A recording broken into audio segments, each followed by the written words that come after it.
Voici la première leçon pour l'algèbre. Donc, on commence par trouver la valeur de l'inconnu. Ici, l'inconnu est quelque chose qu'on ne connaît pas qui est remplacé par notre carré. Donc, 3 plus quel nombre va nous donner 8? Donc, ici, la réponse est 5. Donc, 5 plus 3 est égal à 8. Nous appelons ceci un inconnu puisque la réponse peut seulement être 5. Donc, puisque c'est seulement 5, on appelle ça un inconnu. Lorsqu'on a un signe d'égalité, souvent ça va être un inconnu.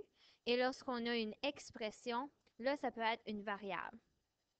Si nous utilisons dans la même équation un carré, nous devons utiliser le même chiffre. Donc, 2 plus quel nombre plus ce même nombre va nous donner 12.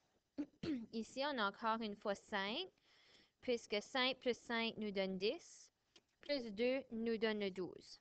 Ou, ici, puisqu'on a 2 fois un carré, on peut faire 2 fois le carré. Donc, 2 fois 5 plus 2 nous donne le 12.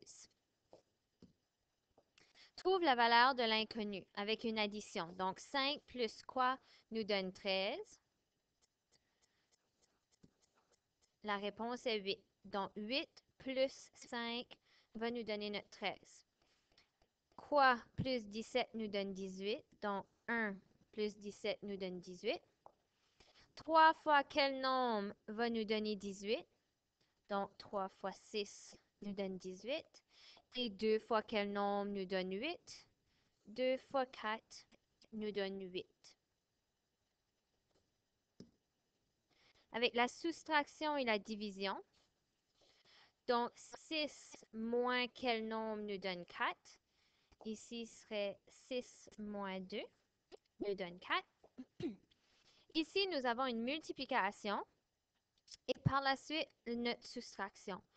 Donc, puisque c'est négatif 4, moins 4, et qu'on a 84, ça veut dire que notre réponse de 22 fois quelque chose doit être 88, puisque 88 moins 4 va nous donner 84. Donc, quel nombre multiplié par 22 va nous donner 88? La réponse est 44. Et par la suite, moins 4 va nous donner notre 84. Ici, quel nombre divisé par 17 va nous donner négatif 6?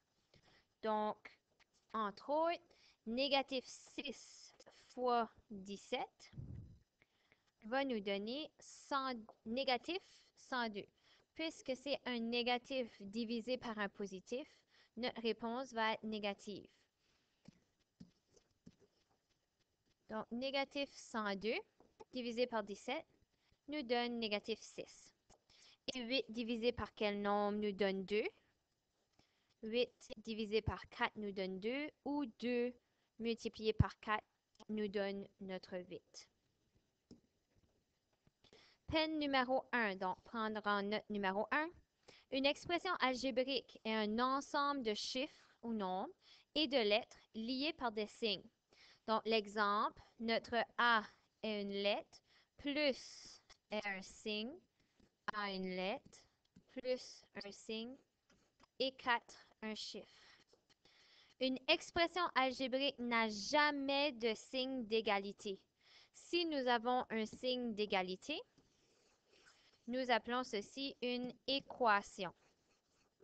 Donc, il faut faire la différence entre une expression et une équation.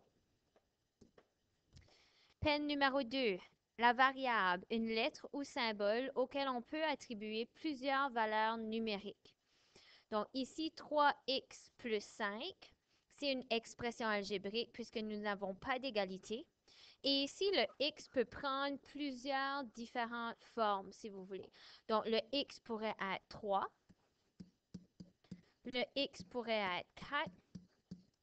Le x peut être n'importe quel nombre. Donc, c'est pour ça qu'on appelle le x une variable. Un énoncé, une façon d'écrire une expression en mots. Donc, 3j plus 2. Notre j devient un nombre. Donc, 3 fois un nombre plus 2. 3 fois un nombre plus 2. Un polynôme, c'est une expression algébrique qui comprend plusieurs termes reliés entre eux par des signes d'addition ou de soustraction, ou par les deux à la fois. Donc, l'exemple, 2AB, ici c'est un terme, moins 2A, un deuxième terme, plus 3, un troisième terme. Et chacun de ces termes se nomme des monômes. Donc, un monôme, c'est une expression algébrique dans laquelle on retrouve la multiplication. Donc, ici, un monôme, on a 2AB qui est un monôme. On aurait pu également avoir négatif 2A qui est un monôme. Et on aurait pu avoir plus 3 qui est un monôme également. Ou plutôt,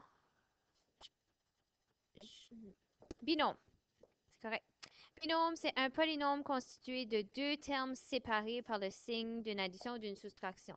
Donc, ici, on a 1 qui est le 2A et le plus 3, donc un binôme. Simplification d'expression algébrique. Donc, ici, nous avons 3 plus 2 qui nous donne 5, 4 plus 3 qui nous donne 7, 4 moins 2 nous donne 2 et négatif 10 plus 3 qui nous donne négatif 7. Si nous allons voir maintenant si on prend ceci de façon algébrique, et cela nous donne 3A plus 2A qui nous donne 5A. 4A plus 3A nous donne 7A. 4A moins 2A nous donne 2A. Et négatif 10A plus 3A nous donne négatif 7A. Donc, nous avons tout simplement ajouté les A. Ceci devient la même chose si je dis 3A. Oups. Donc, 3A, 1, 2, 3, plus 2A, 1, 2. Donc, en tout, ceci me donne 5A. Peine numéro 4. Simplification d'expressions algébriques. Afin de pouvoir simplifier des expressions algébriques, nous voulons identifier les termes semblables. Donc, si nous regardons ici les familles, donc comme j'ai mentionné en classe, ici on parle de famille avec les termes. J'ai ma famille de A, donc je vais encadrer mes A. Ici, c'est un deuxième exemple, donc 2A plus 3A moins A. Et j'ai mes B, plus B, plus B, plus B, moins 2B. Une fois qu'on a identifié nos familles, donc une fois les groupes identifiés, on regroupe les termes ensemble. Donc ici, nous allons commencer avec les A. A plus A, ceci me donne 2A, moins 1A, donc il me reste 1A. Je n'ai pas besoin de placer le 1 en avant du A. Cela va de soi. Si c'est 1, on va tout simplement placer la variable. Et B plus B me donne 2B. Pour le deuxième exemple, 2A plus 3A me font 5A, moins A me fait 4A. Et les B, j'ai 1B et je veux enlever 2B, donc moins B. Simplification avec exposant. Donc, lorsque tu dois simplifier des expressions algébriques avec des termes qui ont des exposants, tu dois t'assurer que les termes sont semblables. Donc, pour le premier exemple, j'ai mon 3x au carré plus mon 4x au carré. Je veux m'assurer que ma variable qui est le x au carré soit la même. Donc, puisqu'ici, j'ai mon x au carré et x au carré, ça veut dire que c'est la même famille. Donc, je peux faire mon 3 plus mon 4 qui devient mon 7, x au carré. Tandis qu'ici, le deuxième exemple, j'ai un x au carré et j'ai un A au carré. Ce n'est pas la même chose. Puisque l'exposant est pareil, mais que la variable ne l'est pas, je ne peux pas les regrouper ensemble. Donc ici, je dois placer comme réponse encore mon 3x au carré plus mon 4a au carré.